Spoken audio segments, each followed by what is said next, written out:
Ya, selalu ada pro dan kontra dalam setiap kebijakan. Dan malam hari ini saya akan membahasnya bersama dengan Pak Sigit Wijatmoko, Wakadisub DKI Jakarta. Selamat malam, Pak Sigit. Selamat malam, Mbak Ayu. Dan pengamat tata kota, Pak Nirwono Yoga. Pak Yoga, selamat malam. Selamat malam, Mbak Ayu. Dan pemirsa, Anda juga bisa berpartisipasi melalui telepon interaktif di 02151555111. Dan saya ke Pak Sigit dulu, ini hampir 1 minggu ya, penataan Tanah Abang yang baru dilakukan oleh Pemprov DKI Jakarta. Apa kabarnya, Pak Sigit? Ya, jadi perlu saya informasikan ya terkait dengan penataan kawasan Tanah Abang. Ini apa yang dilakukan oleh Pemprov DKI Jakarta sebetulnya melalui kajian yang holistik ya.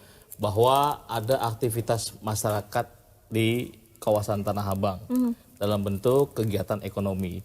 Di sisi yang lain ada aktivitas masyarakat juga mengalami peningkatan sejalan dengan peningkatan jumlah penumpang kereta komuter lain Jakarta. Setiap harinya lebih dari 100.000 penumpang yang turun dan berangkat dari stasiun Tanah Abang. Sementara kondisi di sana kan tidak ada lagi terminal. Ya.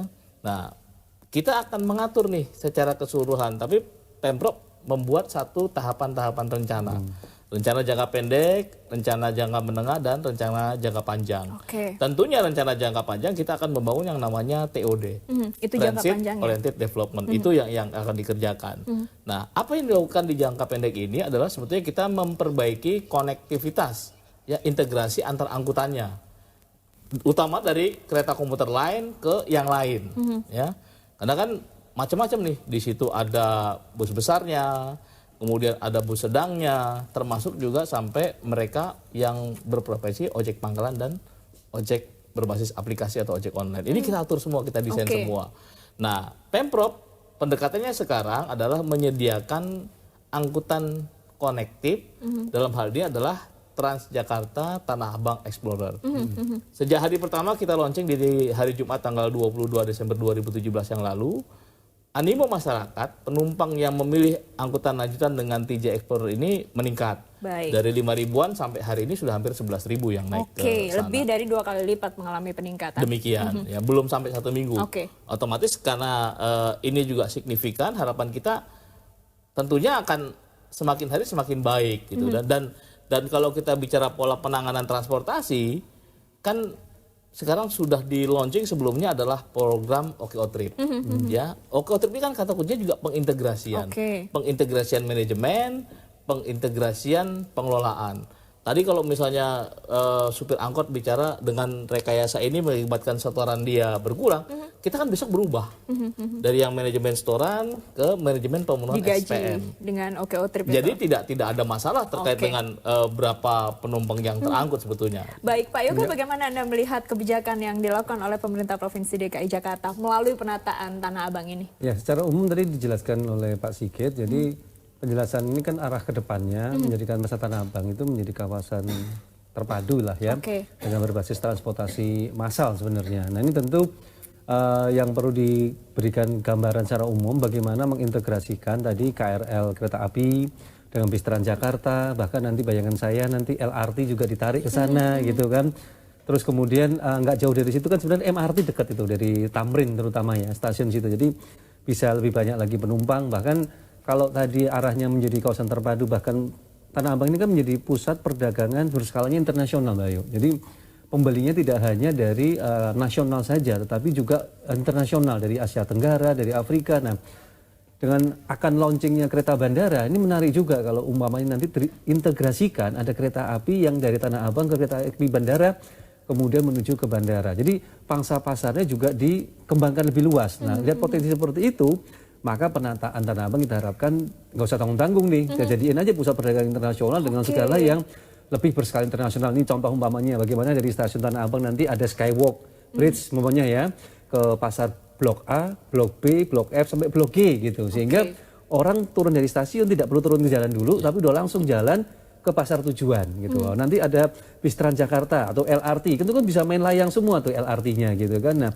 turun ada apa bis Transjakarta tadi, bahkan ada Tanah Abang Explorer, bahkan ada juga angkot namanya. Nah, ini mungkin yang harusnya dijelaskan secara umum kepada masyarakat bagaimana pengembangan Tanah Abang tadi secara keseluruhan gitu. Baik, kita angkat telepon dulu. Halo, selamat malam. Selamat malam, sudah terhubung bersama kami di Ada Berita Petang. Masih terhubung teman-teman? Oke, silahkan. Halo, selamat malam. Oke, terputus, bisa dicoba lagi di line telepon interaktif kami 02151551111. Pak Sigit, ini yang kemudian menjadi pertanyaan banyak orang, diizinkan berjualan atau memang sengaja berjualan di trotoar, di bahu jalan. Ini menimbulkan polemik tersendiri. Bagaimana penjelasannya? Kalau bicara diizinkan juga ini kan temporer saja, hanya sementara waktu. Hanya sementara waktu dan juga jumlahnya dibatasi gitu ya. Dari 400 tenda yang disiapkan hanya 372. Dan ini juga selektif, verifikasinya juga sudah dilaksanakan juga secara berlapis dan bertahap. Kenapa ini harus ada kita menyiapkan lokasi tersebut? Karena kita sudah sepakat bahwa trotoar 100% harus bersih dari pedagang. Trotoar hanya digunakan oleh mereka yang berjalan kaki. Ini adalah desain yang kita buat sehingga mereka yang dulunya beraktivitas berdagang di trotoar ini sementara waktu kita pindahkan. Ini kan ada undang-undang yang mengatakan bahwa trotoar tidak boleh digunakan untuk ya, jalan hanya digunakan sebagai ruang jalan, tetapi artinya di pasal melanggar undang-undang atau kalau tidak? bicara konstitusi di pasal 127 maupun di pasal 128 Undang-Undang 22 2009 tentang lalu lintas dan angkutan jalan sebenarnya dimungkinkan. Ada diskresi lah yang mengakibatkan sehingga jalan bisa digunakan selain untuk fungsi jalan. Kita lanjutkan perbincangan usai jeda. Pemirsa, tetaplah bersama kami di Ada Berita Petang, kembali sesaat lagi.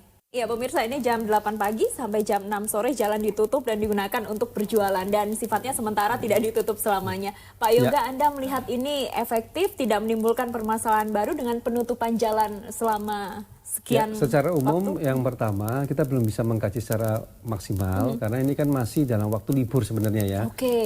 Kantor juga sudah mulai libur, anak sekolah juga mulai libur, artinya kita belum menemukan jam-jam puncak kesibukan dari normal biasa gitu. Artinya kita masih melihat perkiraan kami mungkin baru minggu kedua bulan Januari ya, setelah tahun baru lah ya. Seminggu setelah tahun baru biasanya orang baru mulai masuk kerja, sekolah. Nanti kita akan lihat seberapa efektivitas dari penutupan tadi, satu. Kemudian yang kedua tadi arus lalu lintasnya, kemudian juga jam buka tutupnya jam 8, jam 16 ini baru akan teruji pada saat puncak-puncak jam tadi ya. Terus kemudian yang paling penting juga kita akan perlu mendapatkan langsung masukan dari masyarakat, ya, masyarakat umum maupun masyarakat yang tinggal di Tanah Abang. Baik, ada penelpon? Ya. Halo, selamat malam. Halo. Ya, dengan siapa di mana? Pak Syahril, Jakarta Selatan. Pak Syahril, silahkan. Jakarta Selatan. Ya, silahkan Pak. Ya, yang pertama saya ingin sampaikan, sungguh disayangkan sekali ya, dengan biaya yang sedemikian besar, telah mengeluarkan biaya untuk pembuatan jalan yang sedemikian ratusan miliar. Sekarang yang digunakan untuk PKL. Lucu ya, ini Bapak kita yang di LLG ini, katakan yang benar itu benar, yang salah. Tidak ada koreksi Pak. Jangan mentang-mentang Bapak anggota aparat daripada Pemprov, Bapak membenar-benarkan, jangan. Tapi yang kedua ya, Undang-Undang nomor 38, itu jelas sekali Bapak melanggar ketentuan, melanggar hukum, melanggar ketentuan. Itu Undang-Undang nomor 38 itu, ya itu dicabut aja, biar DPR nyabutnya kembali. Terus gini, Bapak ingat ini DKI, bisa menjadi role model. Ya, bagaimana nantinya proyek Senen, bagaimana nantinya Jatinegara, bagaimana nantinya lain-lainnya. Apa yang Bapak bisa bayangkan sekarang? Ya, Tanah Abang saja begini sudah sulit untuk mengurusnya, apalagi yang lain-lain nantinya. Ini sebagai akibat ya. Anak yang tidak pantas lulus kuliah diberi gelar S1. Nah, sekarang yang jabatan seperti ini, amburadul jadinya. Kembali lagi, biarkanlah yang benar dengan yang benar, yang salah yang benar. Di sana kita bisa memperbaiki. Tapi jangan jatuh korban dulu. Ya, jangan jatuh korban baru bawa perbaiki. Jangan. Baik, terima kasih. Itu ada konsepnya. Oke, terima kasih Pak Syahril. Kami menangkap pertanyaannya. Pak Sigit, silahkan langsung ditanggapi. Tadi saya jelaskan di awal bahwa Pemprov punya satu rencana besar, ada grand design penataan kawasan Tanah Abang. Nah, untuk grand design ini kan perlu pentahapan, ya. Nah, ini adalah bagian dari mekanisme pentahapan itu sendiri. Tadi kan saya sampaikan bahwa ada aturan hukum yang mengatur betul seperti yang disampaikan oleh Pak Syahril tadi, ada Undang-Undang 38 tentang jalan, tetapi juga di Undang-Undang 22 tahun 2009 ada diskresi ini dimungkinkan gitu kan. Dan secara konstitusi tidak ada yang dilanggar. Kalau kita bicara benchmark ini bagaimana Jakarta, kita bicara tidak hanya di Indonesia, ya. Bu Risma juga di Surabaya melakukan penataan seperti itu. Ya, kawasan Simpang 5 di Semarang juga daerah pecinannya kan juga diatur untuk rekayasa lalu lintas mengakomodir kearifan lokal, ya, misalnya pedagang kulir dan lain sebagainya. Bahkan kalau kita bicara di Hong Kong, itu di kawasan Mongkok juga melakukan hal yang sama gitu ya. Tapi yang lebih penting adalah di sini bahwa semua masing-masing satuan ini punya yang namanya KPI, Key Performance Indicator. Dinas Perhubungan punya terkait dengan masalah transportasinya, kemacetan dan lain sebagainya, termasuk juga bagaimana mengintegrasikan seluruh angkutan yang ada di sana.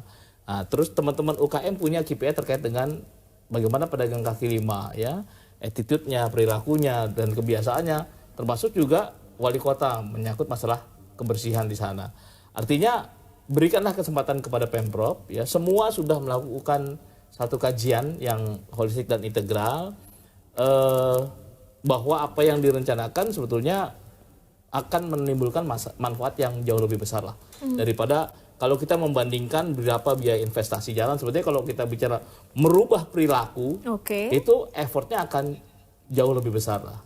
Karena biaya kemacetan di DKI ini udah sampai lebih dari 50 triliun per tahun sebetulnya. Ini kan yang kita rubah, mereka dari menggunakan kendaraan pribadi ke angkutan publik. Tadi kan ke angkutan umum. Tadi Mas Nirwono juga sudah menyampaikan bagaimana nanti ini Tanah Abang jadi satu destinasi yang internasional, connected dengan KA Bandara, dan akan sangat bagus kalau yang menuju dan keluar dari Tanah Abang semuanya menggunakan akses public transport.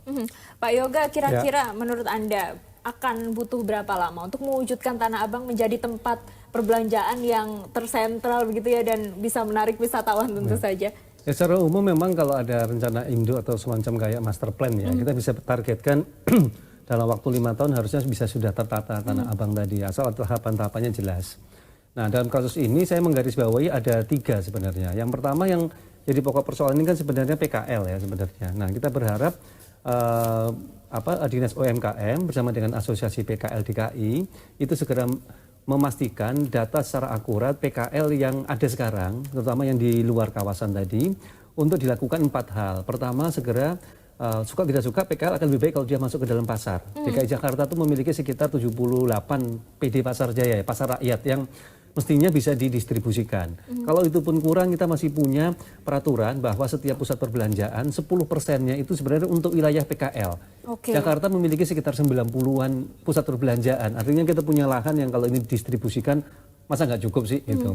Yang ketiga, untuk PKL umpamanya yang berkecimpung dalam hal makanan, kita bisa masukkan ke gedung-gedung perkantoran, terutama di kantin-kantin kantor sekolah umpamanya, sehingga PKL tetap dapat berdagang. Masih kurang juga, kita bisa menyelenggarakan seperti Festival Tanah Abang, pada waktu Car Free Day gitu ya, sehingga PKL pada intinya punya kesempatan untuk berdagang asal sesuai dengan waktu ataupun peruntukan ataupun juga aturan yang berlaku. Nah, itu untuk menghindari terjadinya polemik sebenarnya. Oke, terima kasih Pak Sigit, Pak Yoga sudah bergabung bersama kami di Ada Berita Petang. Yang pasti apapun yang dilakukan oleh pemerintah Provinsi DKI Jakarta ini untuk perbaikan dan mensejahterakan banyak pihak.